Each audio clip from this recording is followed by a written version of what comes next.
Do you live in a world filled with corporate data? Are you plagued by siloed departments? Are your lackluster growth strategies demolishing your chances for success? Are you held captive by the evil menace, Lord Lack? Lack of time, lack of strategy, and lack of the most important and powerful tool in your superhero tool belt, knowledge. Never fear, Hub Heroes. Get ready to don your cape and mask, move into action, and become the Hub Hero your organization needs. Tune in each week to join the League of Extraordinary Inbound Heroes as we help you educate, empower, and execute. Hub Heroes, it's time to unite and activate your powers. Before we begin, we need to disclose that Devin is currently employed by HubSpot at the time of this episode's recording. This podcast is in no way affiliated with or produced by HubSpot, and the thoughts and opinions expressed by Devin during the show are that of his own and in no way represent those of his employer. Well, thank goodness we don't have to worry about that today. Well, yeah, but you see what I did there? Like, I just let it play because I know usually you yell at me because you like that kind of legalese like thing. Do we call it yelling or do we want to say constructive coaching? Constructive coaching. That's what I meant. Coaching. That's what I meant. Yeah. Constructive coaching. Yeah. Exactly. 100%. But it's actually pretty lonely here today. I finally come back because I was out last week. Yeah. And now we've been abandoned by both Devin and Maximus. Neither of them can join today. Yeah, there are too few less humans here today for sure. Yes. Oh yeah, get that out. Right out the gate in the beginning. There you go. However, when we found out this morning that it was just going to be the two of us, I said in a very threatening tone, "Good. I have plans." Yeah. Because I have very selfish designs on today's episode. So, and I want to explain why. George. Yes. Let's just rip the Band-Aid off. Okay. You are in the hot seat today. I know. I am focusing entirely on you. And here's why. You are kind of a unique cat. Oh, boy. In the inbound world.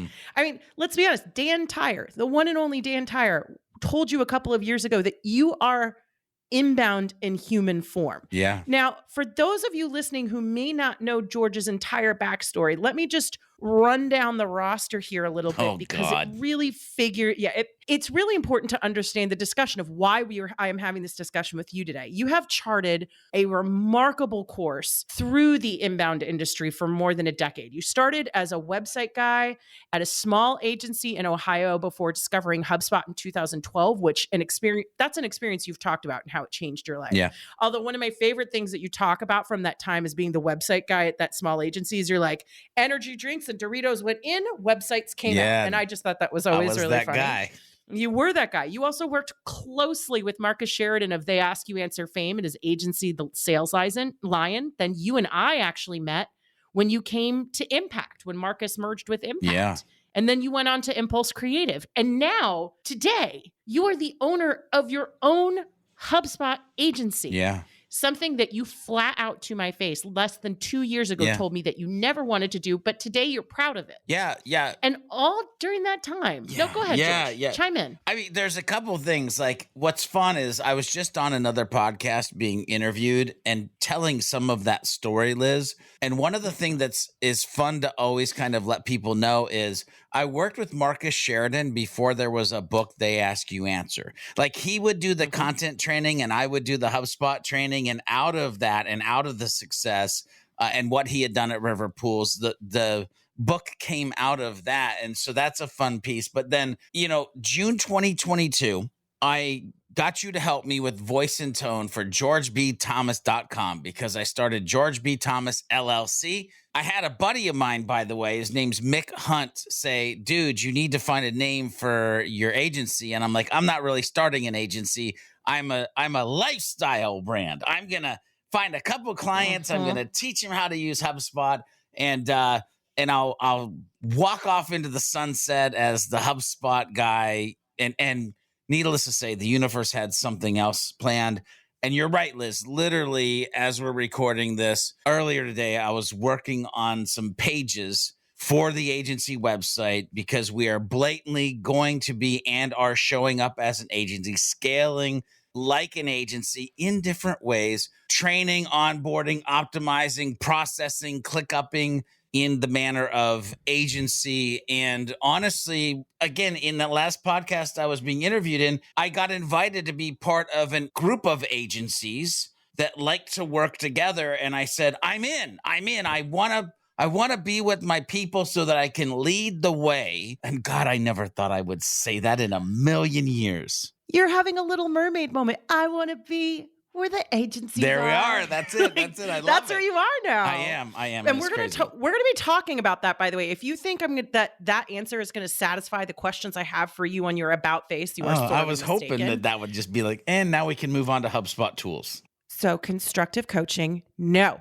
Absolutely not. Okay. But let's dig in more into your career, because here's what I find fascinating about it. So in addition to all of those things, what you've done in parallel is you have become a great kind of inbound scientist, right? Yeah. You've never slouched when it comes to experimentation with inbound. And you've also been a keen observer of how inbound and HubSpot has evolved over the years from your unique vantage point. You know, right? You've been the web guy, the inbound innovator, the educator, the sidekick, the inbound leader, the HubSpot helper, and now the HubSpot agency owner who is looking to challenge other agency owners to stop pointing at the agency model as the problem when we have an opportunity to reshape what it is that we do. So today, my brother, you are in the hot seat. Yeah, it's the deep end of the pool. Yeah, because you know when it's just you and me, Bunny, you can't hide. You can't be like, Devin, what's your answer to this uncomfortable question? Man, just you. I always love when I have my floaties with me and I can just be like, okay, keep me not today. I'd sink or swim. Not today. So here's what we're going to do, okay? Yep. I want you to tap into this reservoir of knowledge, be willing to get uncomfortable, because I believe you can help all of our listeners at home with some of your unique big picture perspectives that can help them shape their inbound decision-making in the coming year. Yeah. Because I don't know about you, I have a really hard time charting a course strategically for where I want to go if I do not have a clear understanding of two things. One, where I am right now. And two, how the heck did I get here? Yeah. So what do you think? Sound good? Yeah, I am going to do my best to provide answers that hopefully add value and allow people to unlock what might not feel like it's possible at this point, but will be in the future. And also shout out to Chad in the live audience today. You are right. It is all about legally binding contracts for Liz. You are 100% correct. Without a doubt. So, and constructive coaching, by the way. Legally binding contracts and constructive coaching. Constructive coaching. So how do you feel going into this conversation today? Excited? Nervous? Can I be excitedly nervous? Can I be like you could be nerve-sided? You could be nerve-sided. Nerve-sided? Yes. We're just going to make up words on this episode because we can. There is a little bit of intrepidation. Like, listen, I'm taking steps out to the beginning of a journey to vocalize things that are still running around in my cranium. I honestly didn't ever think that I would be thinking or conversations that I would be starting. And I'm curious, cautiously curious, how these are going to land on some humans. But I'm willing to go there and have this conversation. You know me, George. And honestly, if we have any listeners who also listen to our Beyond Your Default podcast, the fact that I'm going to ask a question, asking you to define a word will not be surprising, because one of my big sticking points as a word nerd and our resident content strategist here is I like to start from a place of shared definitions. So I want, for the listeners at home, I want us to shove aside anything that HubSpot has printed on their website, any certification that we've seen, anything at all. George, in your words, how do you define inbound today? Yeah. To me, and again, I don't want to go into like all the, and I may towards the end of this, but I don't want to start with like all the things that you do that equal inbound marketing or inbound sales. Where I want to start with, when I think about inbound today, the word inbound from a business standpoint, it's how do you create yourself to be a couple things? One, how do you create yourself to be the biggest magnet that you possibly can to attract the most humans that you can that happen to be the right fit for the thing that you love to do, product or service you provide, the great attractor, right? How do you become the great attractor of the right humans to be able to help? The other thing when I think about inbound that you're turning yourself into or you want to think about or be is how do you become sticky? So once you attract, how do you become sticky? And what I mean by that is I have people that have been working with me for over 3, maybe even 4, some even 5 years. And what I mean by that is they've worked with me across multiple agencies or known about me in multiple agencies and then decided to work with me immediately when we started the agency. And if you do a quick Google search of the typical retainer length for most marketing or sales agencies, well, you go Google that and you see what the average length is. And so this idea of being enough value to become a large magnet and continue to provide that value to be sticky, I rarely ever worry about the marketing dollars that we're going to spend to get people in. And I rarely worry about anybody escaping out the back door. Unfortunately, those are the 2 places that most businesses and most agencies spend a lot of their time and their employees' time and their agency money is trying to get new eyeballs, new leads, and oh crap, we just had everybody or most people exit out the back door. And if you can stop both of those, then you live in a really interesting and different place from a business owner or even a set of employees that get the pleasure of living in that different ecosystem. Now, past magnetizing yourself and being sticky, which I heard your ooh, I just kept on going. It's a lot different than it once was, right? It used to be, I'll call it pure, where it wasn't about calling anybody and it wasn't about direct mail and it wasn't about running ads. It was about pure content, baby, and being human on social and adding value.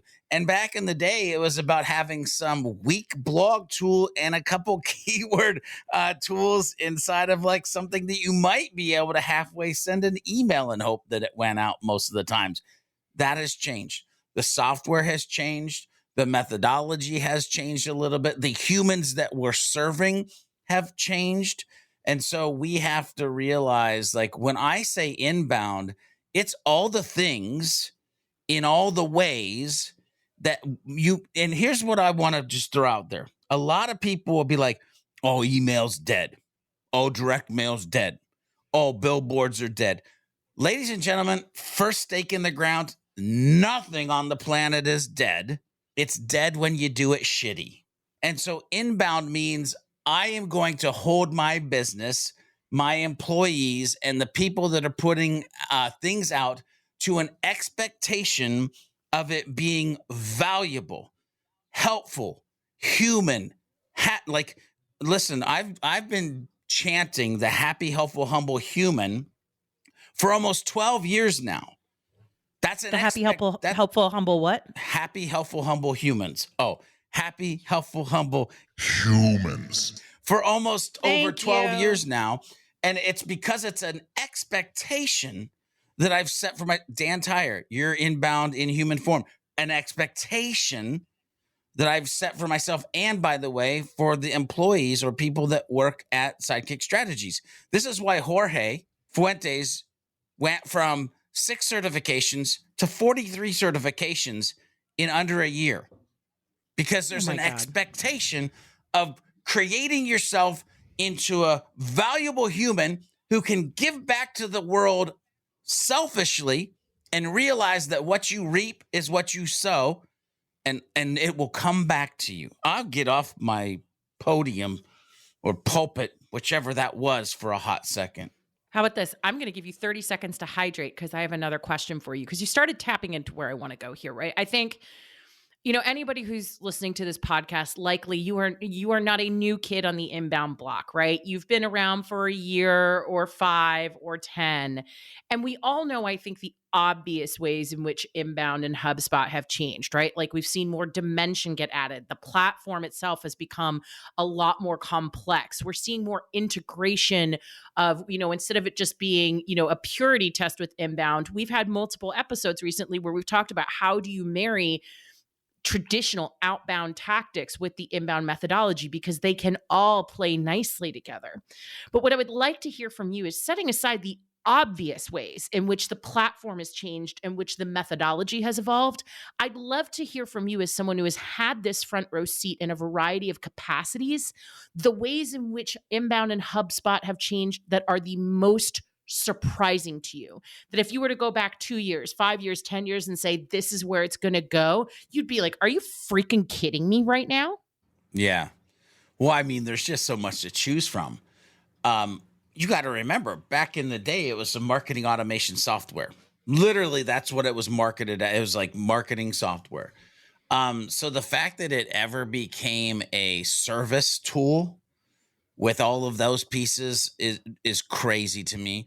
The fact that we ever got to a point or are at the point that it's operations and literally have had sales conversations with operations humans that are like, oh, and we can use this for our marketing too? What? Like, what? Wait, what universe did I just enter?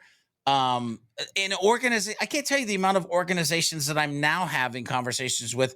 They're buying the sales tool first, and then the realization that they could do marketing or their website or stuff with it. So it literally is churning into this CRM that is, dare I say, spanking the competition right now.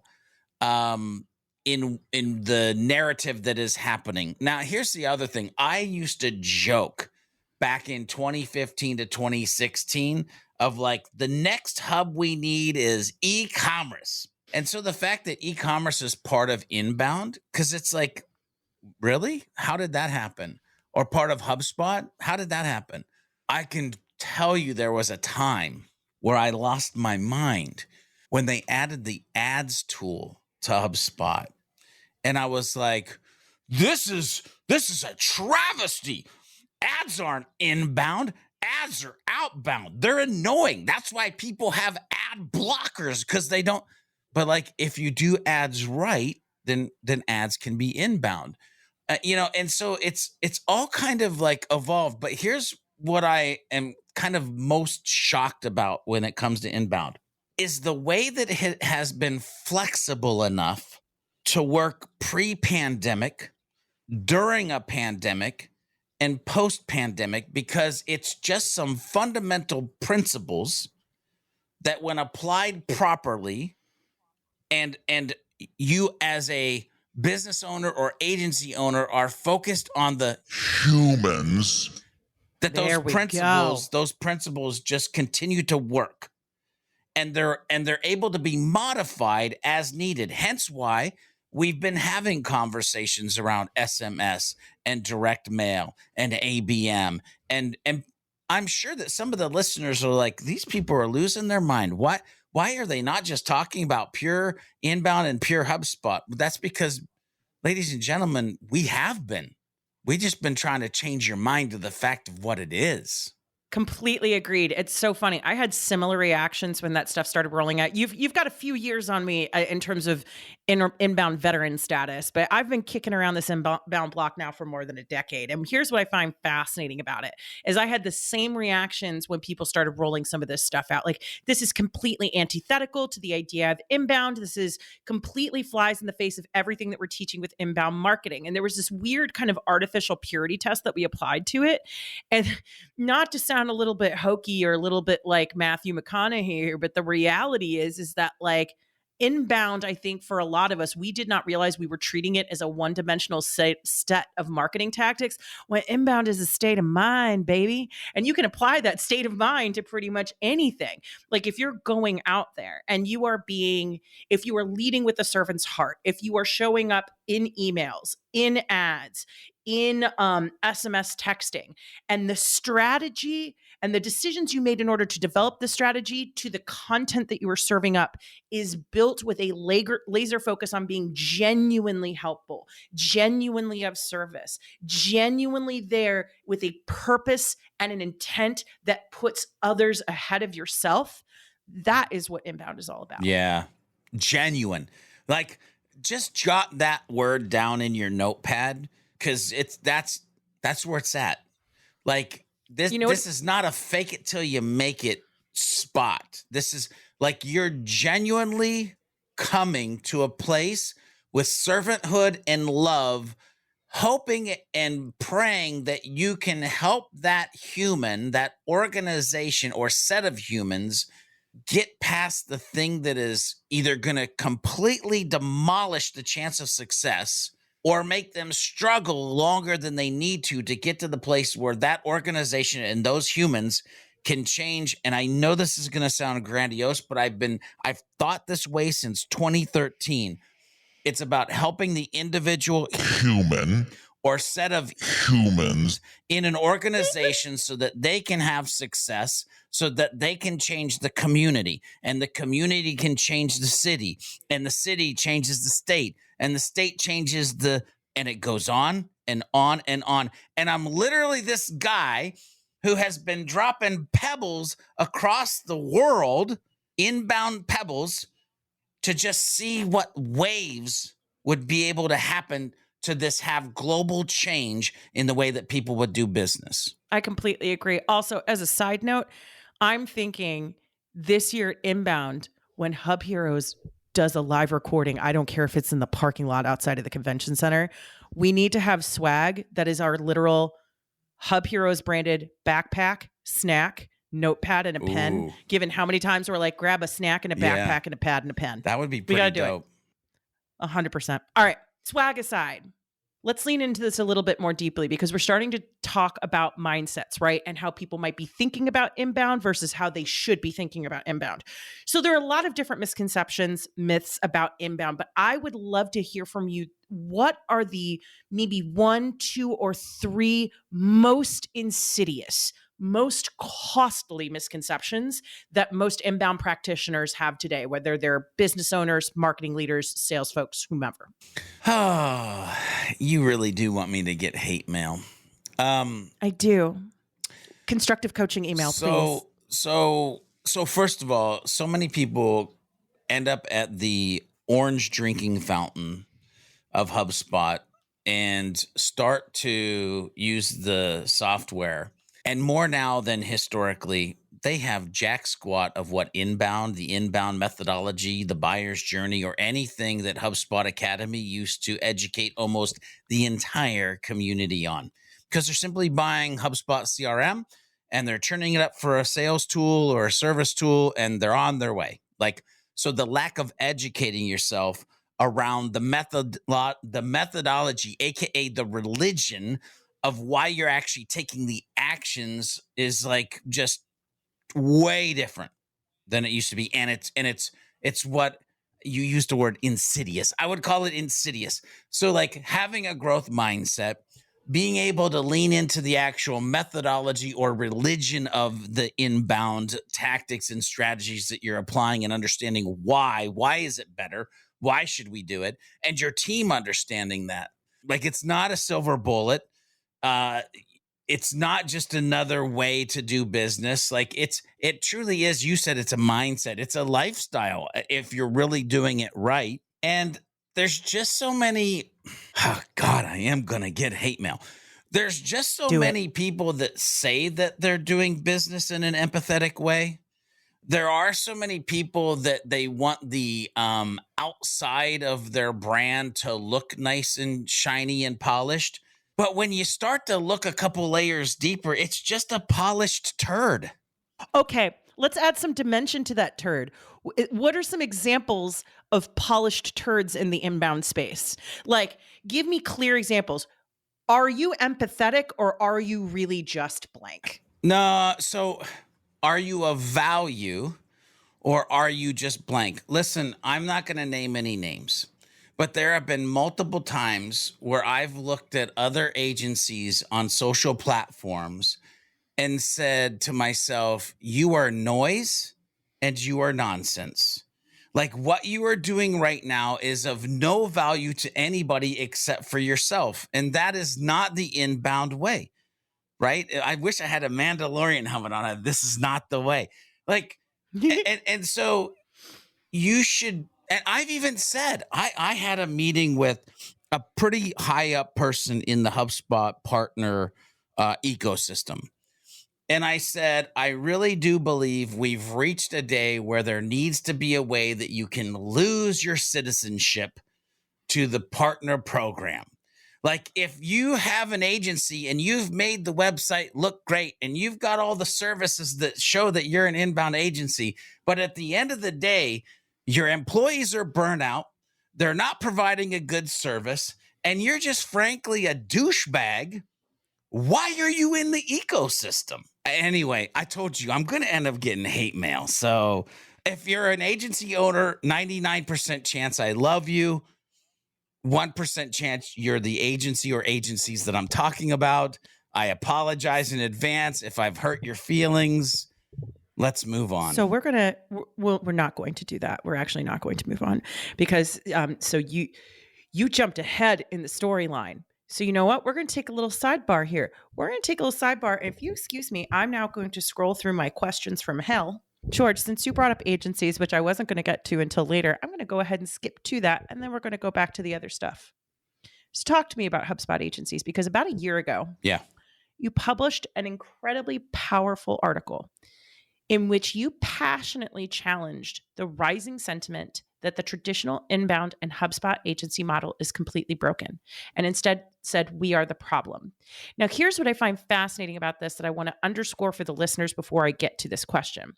What was funny is that this article came immediately following a conversation that you and I had, where you were talking about how you were thinking of growing your business.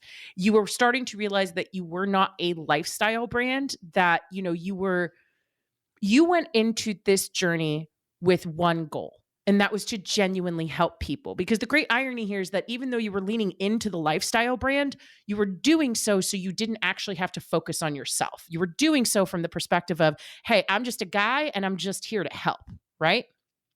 Then what happened though is that you had more humans who needed your help.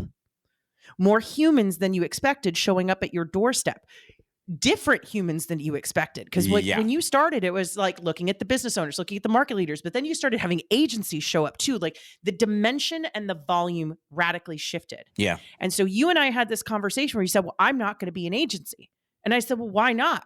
Just take it back. Because then you and I had this radically candid discussion of having been to a number of inbounds over the past few years. We're seeing this trend of agency saying, well, we're no longer an agency. We're still doing agency stuff, but we're just not saying agency anymore. We just don't like it. There are shirts that people have literally worn that says the agency model is broken. You took a stand and said it isn't. Yeah. We are the problem. Yeah. Talk to me about that. Yeah, by the way, what is that? An agency is an inanimate object. It's a word. It's the humans inside that word or that object or that building that actually create it to what it is. And so if it's broken, that's because the people inside of it is broken, which, by the way, we're all human and we're all human and we're all broken, but that's a whole different podcast, baby. We're all broken and dead inside. That's fine. And if you are, go to beyondyourdefault.com and we can help you out there. I was going to say, that's a whole different podcast. That's beyondyourdefault.com podcast right there. But here's the thing. I'm going to answer this in probably what is a weird way. And that is, there is a natural order to things. Okay. And I'm going to step out of agency examples for a second and bear with me. Don't care about your religious beliefs or not, but this is going to be a good explanation to get us to a place. Back in the day, when I was a youth pastor, here was the natural order of things. There was the universe or God. There was typically a pastor and your youth pastor. There was the parents. And then there was the children. And lo and behold, parents would come to the pastor or youth pastor and talk to them about how their children weren't learning the things that they needed to learn to become the children that they wanted them to be. And that's very interesting because you're the parents. You're the ones that are supposed to teach the children. Yet you're trying to use somebody else as the scapegoat for why they're not learning the things that they're learning. We had them for an hour. You have them all the time. Think about how that is out of order. It literally should be that we're helping the parents, not that the parents are expecting this to be done. Agencies are the parents. Your clients are the children. You're expecting HubSpot and Inbound to do all the work that you should be doing as the parent. I am telling you right now, you as a business owner, as an agency owner, if you were actually going to get this a little bit closer to the way that it needed to be, things would see and show themselves differently. I will ask you, and I'm going to get hate mail. Look at the amount of people that have gone in and out of your doors over the time frame that you have been in business, and really sit down and ask yourself, why is that? Did we never really focus on process like we should have focused on process? Did we never really focus on educating them the way that they could have been educated? Did we never really give them the space that they needed to become the human that we thought we hired or we wanted to hire? These are some hard questions. And they're questions that I ask myself, like on a daily basis of like, am I being impatient? Am I actually leaning into the best that I can be? Am I just letting HubSpot Academy do what I should actually be doing? Because I'll trust, listen, you as an agency owner or business owner, even if you believe everything that HubSpot Academy teaches, you believe it in a different way. You think of it in a different way. You want to implement it in a different way. So how dare I sit there and expect my employees to be mind readers if I'm not putting in a process to educate them of whatever the GBT way or whatever your agency is, sidekick strategy, whatever your agency is, what is your way? Like, are you being the visionary for your company? AKA, so I'm trying to pull out of agencies, but I'm going back to businesses and agencies because I'm trying to like save my inbox through the rest of this episode. But are you being the visionary? No, see, this is why I enjoy these types of conversations, because I know whenever you start pulling on the hate mail ripcord, that usually means we're talking about something that needs to be talked about. Because I think here's one of my big beefs with Inbound, whether we're talking about agencies or businesses, it doesn't matter. This applies across the board. One of the things that I've noticed is that we tend to scapegoat faulty parties, whether it's the agency model, our in-house marketing teams, all of these other things, because we're not saying the quiet part out loud. We're not admitting to ourselves what is broken because we're so desperately afraid that we're the problem. And the thing is, you can't fix what's broken if you don't name it. Like, you got to claim it. My ish was broken when I was saying I don't want to manage humans. My ish was broken when I said I just want to be a lifestyle brand. I was licking my wounds from 10 years of working at multiple agencies. So that's probably why I was saying those things. But when I had time to step back, to take a breath, to rethink things, this is why, and it was a while, that when we did lean into the conversation, I was like, you know what? It's just time. It's time to grab the mantle and it's time to move forward. And the quiet things that aren't being said, Liz, when you said that, my brain went immediately to this thing that I really battled, and that is agency not to be named. But if you're listening to this and you are a business owner or an agency owner, and you've created an ecosystem where there's nets, meaning nobody can fail, and there's ceilings, meaning nobody can fly, this to me is just an crazy place that I, as a human, would probably never stay at. We learn from our failures. Why are you trying to keep me safe so hard? The only way that I'm going to be able to fly is if I go through the hard times of like trying to figure it out. Like, and that's why I'm so thankful that I had to like lynda.com my way through my first agency, where they'd give me a job and I would learn it the night before and go back to work and do it. Like there was no net at that agency. This is before Wild Boy. This is Mind Grab Media, which then turned into Epiphany. And like, it was like you sank or you swam. And so too many times I think it's like, oh, that's okay, Billy. That's okay, Sarah. It'll be okay. We're an inbound business. What? We're a never mind. No, what I find interesting about that is it leads back into the original line of questioning here. So I appreciate us going on a little detour into agency land, skipping ahead a little bit in the outline. I want to circle back now. I might have Noah edit that whole part out. No, I'm just kidding. I won't. But it feels good to say. I will find it and publish it. Wow. Wow. No, but this conversation leads nicely back to what we were talking about and I want to answer my own question first. So the question I want to ask you is, why do you believe most inbound programs fail? And you just touched upon something that I think is really important, because it speaks to why I think we're seeing a lot of culture problems within agencies, a lot of self-hatred around the agency moniker, as well as why inbound programs within in-house marketing teams are also struggling, because there is a lack of true, meaningful psychological safety around failure and experimentation. Yeah.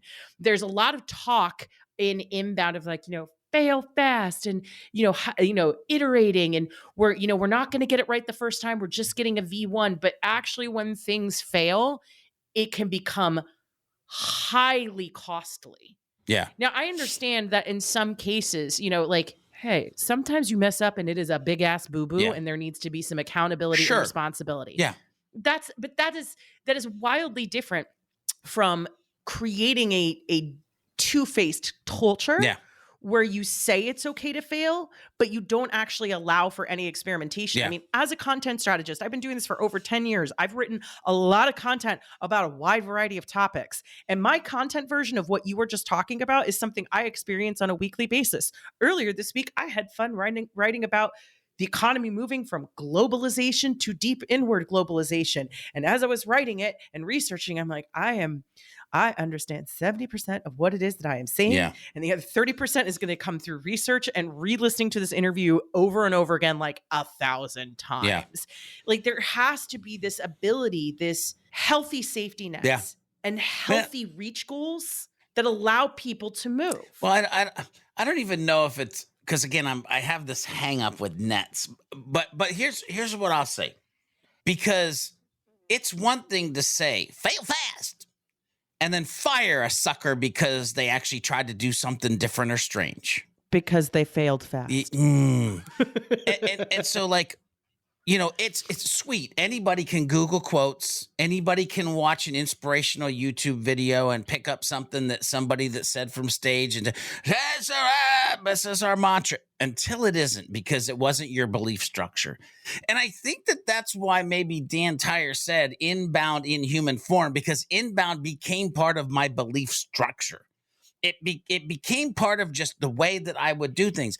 And listen, over the last almost 12 years, I've probably done close to 3,000 HubSpot tutorials. And I will tell you, the amount of times that I cared if one was successful is zero. Every time I went to create a piece of content, it was because I wanted to see how it did, how people acted, if it caused interaction, if it caused engagement. I never once was like, I'm going to create this video and it's going to go viral. I never once turned on the mic to do a podcast and said, we're going to get 10,000 downloads or shut this bad boy down. It was all about having conversations. It was all about just seeing the results of what would happen based on the thing we would do. And it was an obnoxious amount of patience. And here's what I want to make sure that I say on this question. Most inbound things fail because we don't give it the time it needs to succeed. This is not a microwave strategy or business strategy. This is the crock pot, baby. This is put it in, let it percolate, and when it does come out, it's going to be one of the most delicious meals ever. But you're going to need to be a little patient and let it cook to the point where it's ready. And listen, do you have to let it percolate for 10 years? No, I could have probably cracked the crock pot after 5 years, but I personally wasn't ready.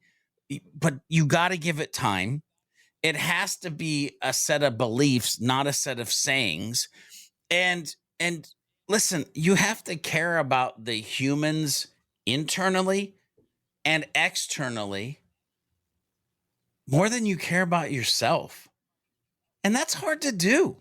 Like, some people are just not programmed that way, but like these are the things that I'm willing to say and believe and put out into the world in the hopes that some people will see it as an aspirational point, or that some people will come beside me and be like, this is how we believe too. This is what we've been doing, or this is what we want to do. Because I would love to have a handful of 5-10 agency owners or business owners that are like, yo, we just want to meet and keep each other's ish in check so that we can truly be doing inbound and HubSpot in what happened in 2012 in a human way. You brought up a couple of really good points there. Number one, you either care about the humans or you don't, and you can't fake it. And the more you try to fake it, it's going to become highly problematic. The other thing that's coming to mind here too is this idea of looking to inbound as a silver bullet. The moment you look at inbound that way is the moment that you fail. It reminds me a lot of why I like to joke that content is like sex in a marriage. It may not be the problem, but it's usually where, but it's a good barometer if something's broken. Oh, 100%. Yeah. I can't tell you how many times I've been the middleman, the content person in the middle of a website project, right? I'm in between strategy and I'm and design, right? Yeah. I'm the homework you have to do before you get to the fun stuff, cupcakes. Yeah. And I can't tell you the number of times I would end up on the hook because they had not solved fundamental business questions first before they got to content. They thought they would be able to scope out complex services through a copywriting exercise. And that is not how it works. And the reason why I bring that up is because it's the same thing as inbound. If you have deep trust issues between your sales and marketing teams, you are going to have to solve those problems before inbound is going to work for you. If you have a culture in which you prioritize revenue over humans, then you're going to have a problem. And I'm not saying revenue isn't important. Yeah. I years ago stood up on a stage that says, I like content that makes money. Yeah. So like, let me be very, very clear here. This is not an either or situation, but it's to your point. If you don't actually care about the people that you're serving, if you are not waking up in the morning to be of service to others, not your bottom line, inbound is going to be challenged. Yeah, I love revenue too. I love cash. It just happens to be a byproduct of what I love more. I love what I do. I love my job. I love helping people. I love being nerdy. Oh, wow. It's amazing. Like, money shows up in the bank, and that's cool. And what's really crazy is when you start to like think that way, money's like a resource. It turns into, it's not even like a thing that you once thought it was. It's just like, that's cool. Great. Like, well, think about one of our shared clients. I love their ethos about what they do, Sound Financial Group. They're absolutely incredible folks based in Mississippi. And one of the things that they always talk to with their clients is that once you stop looking at money as the goal and as a tool to achieve what you really want to achieve, you'd be surprised what becomes possible. And that's kind of the same thing with inbound, right? Like, inbound is a tool. Revenue is not the goal, but it is an output of what you are trying to achieve with inbound. And that is to truly be of service, to solve real problems, not imagined ones. Yeah. And I think that's critically important here. All right, so good. Quick pivot. Are there any ways in which inbound or HubSpot still fall short for you, whether that's unanswered questions or just wish list items that you are already looking forward to talking to Inbound Santa about later this year? Inbound Santa. I love that. You know, the big one was e-commerce, right? But I will say that one thing I've learned over the last 10 to 12 years is when you do it right, another byproduct of doing inbound correctly, other than revenue, is community. And the fact that humans decide that they want to hang around with you, your organization, they'll go to all of your events. They'll download all your ebooks, whatever. Like if you do it, they're down for it. And there's no real good community platform. Like, sure, you got CMS and you got a theme and you can kind of bake something out. And there are maybe some that are at like tens of thousands of dollars that you might be able to plug in. But like literally when we wanted to build the community, we had to go to a different platform to be able to pull off the things that we wanted to do. And that, while it made me happy that we could start the community, it made me sad that it wasn't easy to do on HubSpot. And so if I was to talk to Inbound Santa, I'd be like, oh, Inbound Santa, if we could just have this like set of features that let us turn our customers into a community. Because by the way, a community hub, perhaps? A community hub. You can call it whatever you want. I'm so tired of hubs. Like it just needs to be one tool. But like if you really want them to be an evangelist, they're going to be an evangelist if they're part of your community. And so like, sure, it's dope that we have this life cycle stage that we can say, oh, they've gone from customer to evangelist. Now what? Now what? Like they need a place to live. They need a place to feel special. They need a place to evangelize. And we got none of that right now, at least in an easy way. And so that would be one thing. I'd ask Inbound Santa to realize that maybe we don't have to let all the elves live in the North Pole. They're Hate Mail Express, choo-choo. Like they're anyway. What do you mean, George? Well, what does that mean? Like, listen, if you go to georgebthomas.com and you go to my About page, you'll realize quickly that I really only have one rule in life. No douchebags allowed. Yeah. And, well, I mean, there's some people using HubSpot. Listen, I fired my first client within the first 6 months of being in business because I was like, you're not a good fit. So bye. There are people who are providing inbound services that I would never think about tapping them in to like help my clients. There are many that I would like, hey, let's work together because they need this thing and you're awesome. There are plenty. So like, it's six one way, half a dozen the other. Do you let them in and hope that you can be next to them and change them? Or do you just look at certain people and go, these are not the droids you're looking for, and let them just go on? Have you heard of Pardot? Have you heard of Eloqua, Pardot, Salesforce, Marketo? What is it? Wishpond, SharpSpring, like Acton. What? Just list them all out and be like, there are other playgrounds that might be right for you. Now, I know Inbound Santa will always look at me and be like, and you're crazy, bro. Ho, ho, ho, ho. Like, that would be the laugh. Everybody has the capacity for change. Yeah. No. But that's a couple things that I would be like, okay, this would be nice. Okay.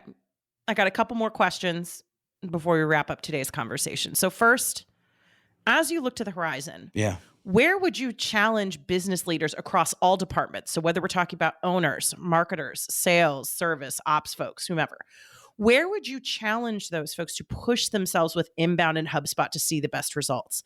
Whether we're talking about strategy, technology, or human capital. Wow. I know. A very softball question here. I mean, shoot. I know. Like there's so many things rolling through my brain. Like I immediately want to be like, well, focus on the vision of where you're trying to go. And then I immediately after that would be like, and you got to start thinking strategically. Then after that, I'm like, and give your employees room, build a culture that they can fail and test. In failure is lessons help us grow. Like there's all these, right? like, sure, you need to have the right amount of humans for the amount of revenue so that you can provide a good service. And there's a delicate balance between that. And you need content. If you're not creating content and the right content and then the right amount of value or type of content, like, are you writing blogs, but you should be making videos? Are you making videos, but you should be podcasting?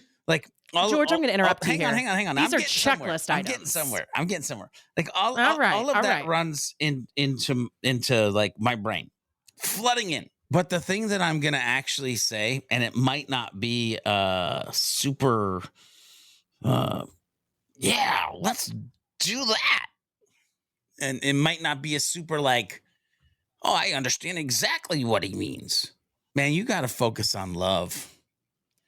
Like, the love of your team, the love of what you do, the love of the people that you serve, the love to create the best product, not just a product you can sell.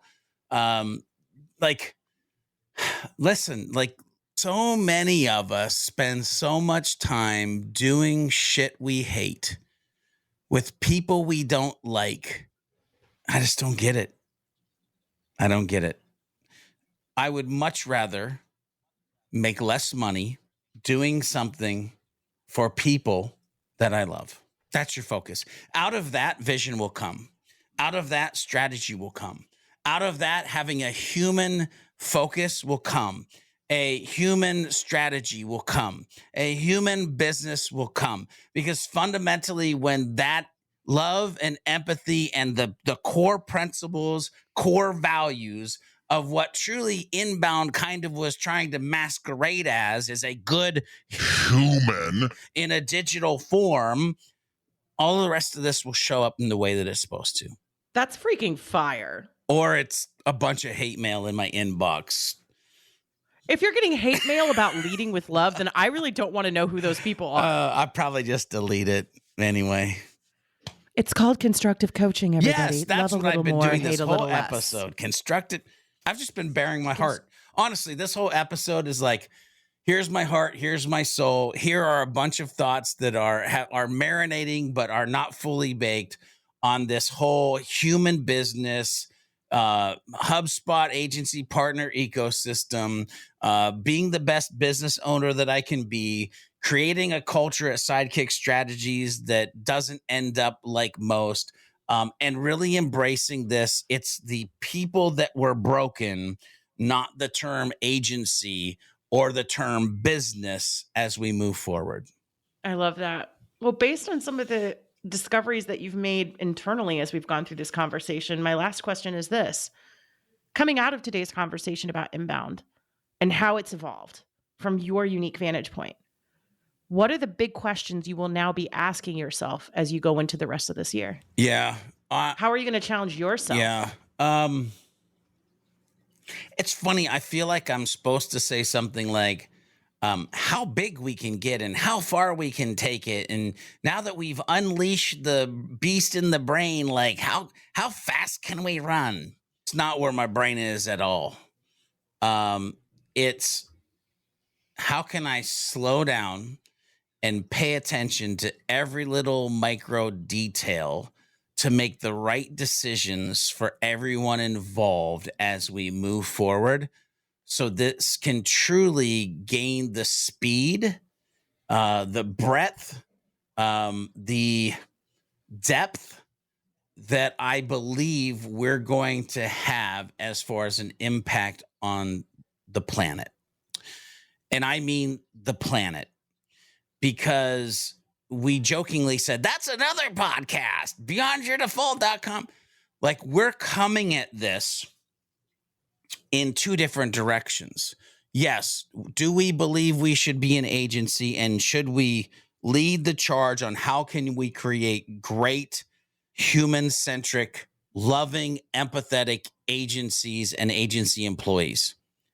But we're also hitting this from the other side of, how do we just help humans be better humans and live a better life?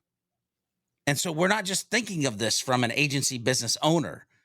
We're thinking of this also in the direction of mentor, teacher, like coach, business and personal. Anyway, I'm just thinking of like slow, steady impact, dent in the universe. That's where my brain is. Your brain's in an awesome place, George. Why, thank you. And my email is nobody@nobody.com. Just send any gripes or grievances to that email. Mine is constructivecoaching@yesitisathreat.com. And, with that, George, I know we won't be alone again next week. The guys will be back. And we can talk about HubSpot stuff. We can talk about HubSpot and I cannot Thank itch you and so sweat. much for taking it. Well, thank you so much for taking us on this journey. I think it's really important for people to pause and stop looking at inbound through just the lens of HubSpot and remember why it is that we're doing this in the first place. It reminds me of the story you talk about a lot, which is, don't call me a customer, I'm a human. And I think that's something that people need to remember is that ultimately at the end of the day, every search term that lands somebody on your website is a person trying to solve a problem. I'll end us one layer deeper than that. I love what you said, but I would also add to this. Don't call me an employee. Call me human. Okay, Hub Heroes, we've reached the end of another episode. Will Lord Lack continue to loom over the community, or will we be able to defeat him in the next episode of the Hub Heroes Podcast? Make sure you tune in and find out in the next episode. Make sure you head over to thehubheroes.com to get the latest episodes and become part of the League of Heroes. FYI, if you're part of the League of Heroes, you'll get the show notes right in your inbox, and they come with some hidden power-up potential as well. Make sure you share this podcast with a friend, leave a review if you like what you're listening to, and use the hashtag HubHeroes Podcast on any of the socials and let us know what strategy conversation you'd like to listen into next. Until next time, when we meet and combine our forces, remember to be a happy, helpful, humble human, and of course, always be looking for a way to be someone's hero.